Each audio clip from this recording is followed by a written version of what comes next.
কি রে পূজা, আজকে কবিতাকে দেখতে পাচ্ছি না কেন বলতো?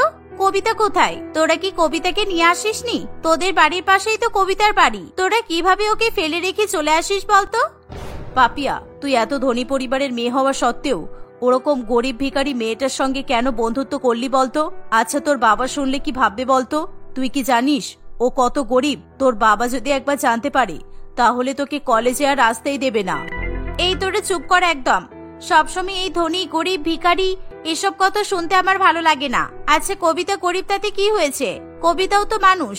আর তাছাড়া ওকে আমি এই 2 বছর হলো চিনতে পেরেছি। ও কেমন মেয়ে আমি খুব ভালো করেই জানি।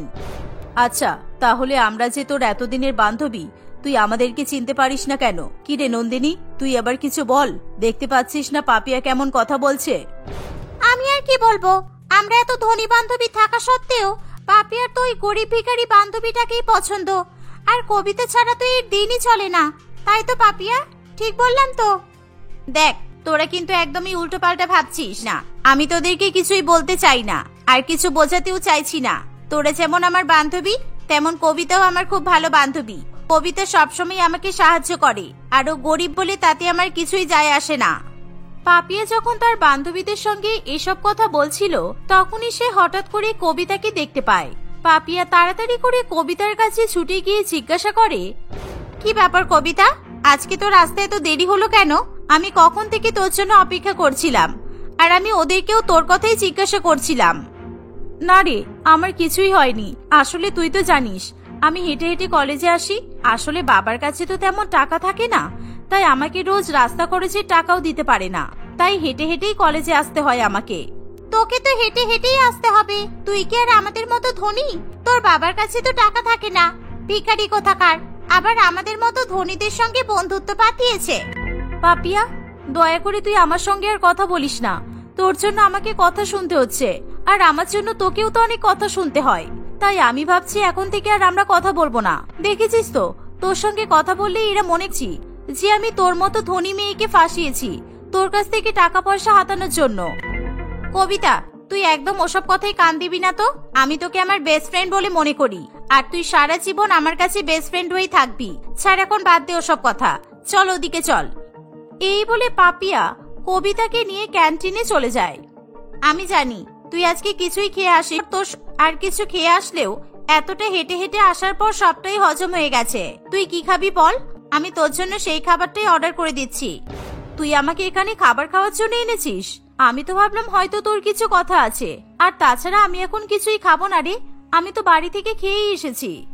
দেখ কবিতা, আমি তোকে খুব ভালোভাবেই চিনি। তুই আমার কাছে কিছু একটা লুকাচ্ছিস। কি হয়েছে সেটা তো বল। আমি আবার তোর কাছে কি লুকাবো? আমি যখনই তোর কাছ থেকে কিছু লুকাতে চাই তখনই তুই ঠিক এভাবেই বুঝতে পেরে যাস আমি তোর থেকে সেই জন্য কিছু লুকাতেই পারি না। ঠিক আছে, এবার বল কি হয়েছে, তাড়াতাড়ি বলে ফেল। তুই যদি না বলিস তাহলে আমি তোর সঙ্গে কথা বলবো না কিন্তু। জানিস, আমার বাবা আমার জন্য ছেলে দেখা শুরু করেছে। আমি এর কলেজে আসতে পারবো না, আর তোর সঙ্গে দেখাও করতে পারবো না। জানি না তোর সঙ্গে আবার কবে দেখা হবে। কত আশা করেছিলাম আমি, জানিস, আমার বিয়ের আগে তোর বিয়েটা দেখবো, তোর বিয়েটা অনেক মজা করে কাটাবো, কিন্তু সেটা আর হবে না। তুই কোনো আশা করেছিস আর আমি সেটা পূরণ করব না, এটা কি করে হতে পারে? তুই যেটা চাস আমাকে সেটাই বলে দিবি, আমি তোর সব ইচ্ছা পূরণ করার চেষ্টা করব। আর হ্যাঁ, আমি কালকেই তোদের বাড়িতে যাব তোর বাবার সঙ্গে কথা বলতে। এভাবেই পাপিয়া কবিতাকে বোঝাতে থাকে আসলে পাপিয়া অনেক ধনী পরিবারের মেয়ে ছিল, আর কবিতা ছিল দরিদ্র পরিবারের মেয়ে। পাপিয়ার পরিবারে তার মা বাবা এবং 2 দাদা থাকতো, আর কবিতার পরিবারে তার মা, দাদা এবং এক ছোট বোন ছিল। এভাবেই কবিতা এবং পাপিয়া ধনী গরিব হলেও তাদের মধ্যে খুব ভালো বন্ধুত্ব ছিল। পরের দিন সকালবেলায় পাপিয়া কবিতাদের বাড়িতে যাওয়ার জন্য বেরিয়ে পড়ে। কিছুক্ষণের মধ্যেই পাপিয়া কবিতাদের বাড়িতে গিয়ে পৌঁছায়। তুই এসে গেছিস পাপিয়া, আয় ভেতরে আয়। এভাবেই কবিতা পাপিয়াকে তার বাড়ির ভেতরে যেতে বলে। পাপিয়া কবিতার বাবা এবং মায়ের কাছে গিয়ে বলে, কাকু কাকিমা, আপনাদের সঙ্গে একটা কথা ছিল। দেখুন, আমি জানি আপনারা শুধুমাত্র কবিতার বিয়ে দিয়ে মাথার উপর থেকে একটা বোঝা হালকা করতে চাইছেন, কিন্তু আপনি কি এটা ঠিক করছেন? একবার কবিতার ইচ্ছাটাও তোকে প্রকাশ করতে দিন। ও কি চাই না চাই একবার তোকে জিজ্ঞাসা করা দরকার।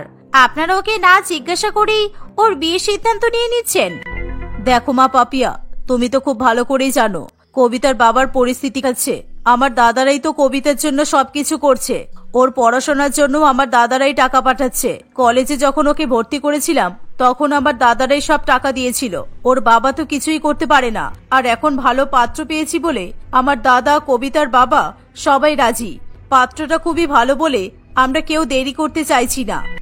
পাত্রটা যদি সত্যি ভালো হয় তাহলে আপনারা রেজিস্ট্রি করিয়ে দিন।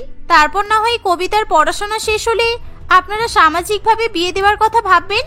পাপিয়ার কথা শুনে কবিতার মা বাবা একে অপরের দিকে তাকিয়ে থাকে। দেখো পাপিয়া, তোমার বাবার ব্যাপারটা আলাদা। তোমার বাবা এই শহরের সবচেয়ে ধনী ব্যক্তি, তাই তোমাদের বিয়ে নিয়ে কোনো চিন্তা নেই। কিন্তু আমার মেয়ের বিয়ে যতদিন না হচ্ছে ততদিন আমার মাথায় চিন্তা ঘুরপাক খাবে। তাই আমি এত কিছু না ভেবে বিয়ে দিয়ে দেওয়ার কথা ভাবছি। কবিতার বাবার মুখে এই কথা শুনে পাপিয়া চুপ করে যায়। কিছুক্ষণ চুপ করে থাকার পর পাপিয়া বলে, আমি তো আপনাদের সব কথাই বুঝলাম। আর আপনাদের সব কথা মাথায় রেখে আমি আপনাদের কাছে একটা অনুরোধ করছি। আপনারা দয়া করে এখন কবিতার বিয়েটা দেবেন না। যতদিন না আমার বিয়ে হচ্ছে ততদিন আমি কবিতার বিয়েটাও হতে দেব না। কারণ আমি চাই আমার বিয়েতে কবিতা অনেক মজা করুক। কারণ ওর যদি বিয়ে হয়ে যায় তাহলে ও হয়তো আমার বিয়েতে নাও আসতে পারে। তাই আমি চাই আমার বিয়েতে কবিতা মন খুলে মজা করে নিক। পাপিয়ার এরকম কথা শুনে কবিতার বাবা মা একটু হলেও রাজি হয়। তাই তারা কোন রকমে মাথা নেড়ে নিজেদের কাজে ব্যস্ত হয়ে পড়ে। কিছুক্ষণ পর পাপিয়া ও কবিতাদের বাড়ি থেকে চলে যায়। পাপিয়াও তো ধনী পরিবারের মেয়ে হওয়া সত্ত্বেও তার কোনো অহংকার ছিল না। সে সবসময় কবিতাকে সাহায্য করে। কবিতার বিপদে আপদে পাপিয়া সবসময় তার পাশে দাঁড়ায়। যখনই তার টাকা পয়সার প্রয়োজন হয় তখনই পাপিয়া তাকে সাহায্য করে। এভাবেই তারা একে অপরের পাশে থাকে। দেখতে দেখতে কিছুদিন কাটে। একদিন, কবিতা, তোর সঙ্গে একটা ইম্পর্টেন্ট কথা আছে। আয় আয়, এদিকে আয় তো তাড়াতাড়ি। কি হয়েছে? আজকে তোকে অনেক খুশি লাগছে। মনে হচ্ছে কিছুতে একটা হয়েছে, সেই জন্য তুই এত হ্যাপি। কি হয়েছে বল? আজকের এই গুড নিউজটা শুনলে তুইও খুব খুশি হবি। জানিস কবিতা, আমার বিয়ে ঠিক হয়ে গেছে। তোর বান্ধবীর বিয়ে ঠিক হয়ে গেছে। এবার তুই তোর বান্ধবীর বিয়েতে অনেক মজা করতে পারবি। পাপিয়ার মুখে এই কথা শুনে কবিতা খুবই খুশি হয়। তারা দুই বান্ধবী আনন্দে নাচানাচি করা শুরু করে দেয়। এভাবেই দেখতে দেখতে কিছুদিন কাটে। পাপিয়া তার সমস্ত ধনী বান্ধবীদেরকে নিমন্ত্রণ করে আর তার সঙ্গে সঙ্গে কবিতার পরিবারকেও নিমন্ত্রণ করে আসে। এদিকে পাপিয়ার বাবা মা জানতো না যে তাদের মেয়ের একটা গরিব বান্ধবীও আছে। দেখতে দেখতে বিয়ের দিন চলে আসে। বিয়ের দিন পাপিয়ার সমস্ত বান্ধবীরা অনেক সুন্দর সুন্দর দামি দামি ড্রেস পরে আসে। আর কবিতা তার পরিবারের সঙ্গে ছেঁড়া ফাটা জামা কাপড় পরে পাপিয়ার বিয়েতে চলে আসে। এই পাপিয়া, এই ভিখারিগুলো আমাদের বিয়ে বাড়িতে কি করছে? এদেরকে তো ঠিক চিনতে পারলাম না। এগুলো তো তোর বান্ধবী, সেটা খুব ভালো করেই বোঝা যাচ্ছে। দেখেই বুঝতে পারছি এরা আমাদের মতোই ধনী। কিন্তু এই ভিখারিগুলো কারা? মা, দয়া করে ওদেরকে ভিখারি বলবে না। কবিতা আমার বান্ধবী, আর ওটা হলো কবিতার পরিবার। আমি ওর পরিবারের সকলকে নিমন্ত্রণ করেছি, তাই ওরা আজকে আমার বিয়ে খেতে এসেছে। তুমি ওদেরকে একদম অপমান করবে না বলে দিলাম। না না, তোর বান্ধবী আর আমি তাদেরকে অপমান করতে পারি বল? আচ্ছা ঠিক আছে, তুই এখানে দাঁড়া, আমি ওদের সঙ্গে একটু কথা বলে আসছি। এই বলে পাপিয়ার মা কবিতার সঙ্গে এবং কবিতার পরিবারের সঙ্গে কথা বলতে চলে যায়। এসো কবিতা, ভেতরে এসো। তাহলে তুমি শেষমেশ তোমার ধনী বান্ধবীর বিয়েতে চলেই আসলে। তুমি কি জানো পাপিয়ার বাবা পাপিয়ার এই বিয়েতে কত টাকা খরচা করছে? আর তোমাদের মতো ভিখারিরা ওই দেখো ওদিকে খাবার খাচ্ছে, আর এদিকে তো সব ধনী লোকেরা খাবার খাচ্ছে। তোমরা যখন খাবার খাবে তখন ওদিকেই বসবে, কেমন? আর হ্যাঁ, শুধু তুমি না, তোমার পরিবারকে ওই গরিব লোকেদের পাশেই বসাবে। এদিকে যেন একদম এসো না তোমরা। এদিকে সব ধনী লোকেরা আছে। তোমাদেরকে দেখা মাত্রই পাপিয়ার বাবার আর আমার অনেক অসম্মান হয়ে যাবে। এরকম একটা ভিখারি পাপিয়ার বান্ধবী হতে পারে, এটা তো আমরা স্বপ্নেও ভাবতে পারিনি। কাকিমা, আপনি আমাদের এরকম ভাবে অপমান করছেন কেন? আমরা তো আপনার কোনো ক্ষতি করিনি। আর তাছাড়া আমি পাপিয়ার বেস্ট ফ্রেন্ড হই। আমি ওকে যতটা সম্মান দেওয়ার চেষ্টা করেছি, তাই আমি পাপিয়াকে শুধুমাত্র সম্মান দেওয়ার চেষ্টা করেছি। আমি যদি ওর বিয়েতে না আসতাম তাহলে ও অনেক কষ্ট পেত, দুঃখ পেত। আর আমি তো ওর বিয়েতে অনেক মজা করবো এটাই ভেবেছিলাম। তোমাদের মতো গরিব ভিখারি ধনীদের বিয়েতে আসতে পেরেছে, এটাই অনেক। আসলে তোমাদেরকে যত দেওয়া হয় তোমরা তত বেশি করে চাও। এতদিন পর্যন্ত তুমি তো পাপিয়ার কাছ থেকে অনেক টাকা পয়সা হাতিয়েছো। ওর সমস্ত হাত খরচের টাকা তুমি সবটাই নিয়ে নিয়েছো। আবার এখন বলছো বিয়েতে মজা করবে ভেবেছিলে? যেগুলো তোমরা সারা জীবনে একবারও খাওনি সেগুলো পাপিয়ার বিয়েতে খেয়ে নেবে। আর হ্যাঁ, পেট ভরে খেও কিন্তু। কাকিমা, আপনি এসব কি বলছেন? সত্যি আমি অনেক অবাক হচ্ছি। পাপিয়া এত ভালো মনের মেয়ে, কিন্তু আপনি ওর মা হয়ে এরকম খারাপ ব্যবহার কি করে করতে পারেন? পাপিয়া তো এরকম শিক্ষা কখনোই পায়নি। পাপিয়ার ব্যবহার আমার অনেক পছন্দ। ও মানুষদের সম্মান করতে জানে, আপনার মতো অপমান করতে নয়। এই বলে কবিতা তার পরিবারকে সেখান থেকে নিয়ে চলে যায়। কবিতা এবং তার পরিবার কিছু না খেয়ে এবং পাপিয়ার সঙ্গে দেখা সাক্ষাৎ না করেই সেখান থেকে ফিরে যায় বলে পাপিয়ার এক মুহূর্ত সেখানে দাঁড়ায় না। সেই সঙ্গে সঙ্গে কবিতাদের বাড়িতে চলে যায়।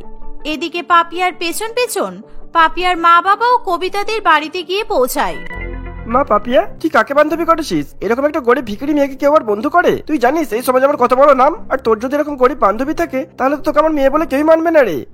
তুমি হয়তো তোমার নাম, কেরিয়ার এসবই বোঝো, কিন্তু আমি আমার সব বন্ধুদেরকে অনেক সম্মান করি। তাই আমার বেস্ট ফ্রেন্ড আমার বিয়েতে না গেলে আমি কিছুতেই বিয়ে করতে পারবো না। আমি তোমার পছন্দের ছেলেকে বিয়ে করব না। তুমি যদি চাও আমি তোমাদের সম্মান রক্ষা করি আর ওই মণ্ডপে ফিরে যাই, তাহলে কবিতার কাছে আর কবিতার পুরো ফ্যামিলির কাছে তোমাদেরকে ক্ষমা চাইতে হবে। আচ্ছা ঠিক আছে, আমাদের ভুল হয়ে গেছে। কবিতা, আমাদেরকে ক্ষমা করে দাও। তোমাকে আমরা অনেক অপমান করেছি। আমার মেয়ের বিয়েতে তুমি না গেলে আমার মেয়ে তো বিয়েই করবে না বলছে। তাই দয়া করে তোমরা আমার মেয়ের বিয়েতে ফিরে চলো। আমি তোমাদের সঙ্গে খারাপ ব্যবহার করে ভুল করে ফেলেছি। আজ থেকে তুমি আমার মেয়ে। আমি তোমার কাছে হাত জোর করে বলছি, তুমি চলো বিয়ে বাড়িতে। আর তোমাকে কেউ কোনোভাবে অপমান করবে না। আর হ্যাঁ, তোমরা খুব সুন্দর নামি দামি ড্রেস পরে যাবে। আমি তোমাদের জন্য এক্ষুনি যাওয়ার ব্যবস্থা করে দিচ্ছি। এই বলে পাপিয়ার বাবা ফোন করে তার অফিসের এক কাজের লোককে সুন্দর জামা এবং শাড়ি আনার কথা বলে দেয়। কিছুক্ষণের মধ্যেই সেই কাজের লোক কবিতাদের বাড়িতে এসে হাজির হয়। এই নে, এই সুন্দর জামাটা এবার পরে নে। কবিতা, তোকে ছাড়া আমি কিন্তু এখান থেকে এক পাও নড়বো না। আর কাকিমা, দয়া করে আপনি এই শাড়িটা পরে নিন। আর চলুন, আমার বিয়েতে আপনাদেরকে আর কোনোভাবে কেউ অপমান করতে পারবে না। এভাবেই কবিতা এবং তার পরিবার নতুন নতুন জামা কাপড় পরে পাপিয়ার বিয়েতে চলে যায়। কবিতা এবং তার পরিবারকে খুবই সম্মানের সঙ্গে ওয়েলকাম জানানো হয়। আর এভাবেই গরিব বান্ধবী ধনী বান্ধবীর বিয়ে খুবই মজা করে কাটায়।